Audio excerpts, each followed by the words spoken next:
Software company Box announcing a new collaboration tool for its customers this week. It's called Canvas. It's a way to allow hybrid work teams to collaborate from anywhere.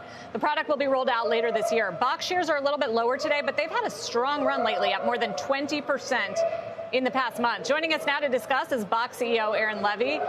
Aaron, thanks for joining me. Obviously, we'll get to the product announcement, but because of the news of the day, and I know you're following it very carefully on Twitter, where it is unfolding about Twitter, the Elon Musk bid. Do you think this company should take the deal? You're an avid tweeter.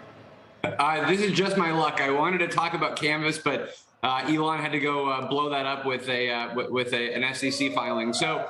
Elon Musk is, obviously one of the top entrepreneurs of all time, one of the greatest innovators of all time. I do believe that $54 a share is probably too cheap for Twitter. His particular take seems to be one about free speech and censorship online. But that does not necessarily mean that is the best path for monetization and building durable value at Twitter. And so I think the comparison would be alternative paths that would actually generate more value for the company over the near and long run. So that will be the question for the Twitter board. But it's certainly a lot of chaotic energy going on the internet right now, and it's good just to be on the sidelines of that one.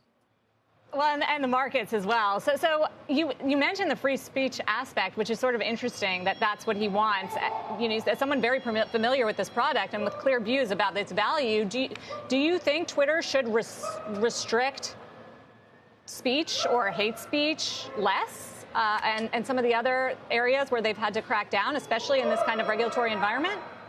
This is an incredibly tricky topic, and it's one reason why very few people probably want to run social media companies, these days. These are challenging decisions that I don't believe that there's a very clear answer for. What you do want is being able to build safe platforms where people feel like they can communicate and not be harassed, and that there's no threats of violence and other types of issues. And at the same time, people want to be able to freely share their thoughts on different topics going on, and that's always an important balance to find when you're running one of these social media platforms. And it's not clear to me that there's a much better way to do it than some of what we've seen from YouTube and Facebook and Twitter. But we'll see how this plays out.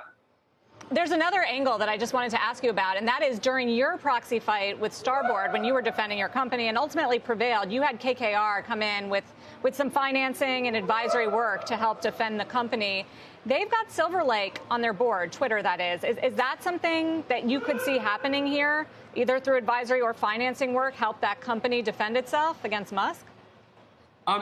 This is what the Musk situation is probably so unprecedented, just in the sense of the type of takeover approach. It's not clear that this is sort of exactly like an activist coming in as much as a sort of a one-time offer for the company. And obviously Twitter will have to make the case for why they have a better path, more than $54 a share. But whether that requires another bidder or another investor to come in and make that case for them, I very hard to imagine. But I'm sure there's going to be a lot of great meetings with investment bankers and law firms.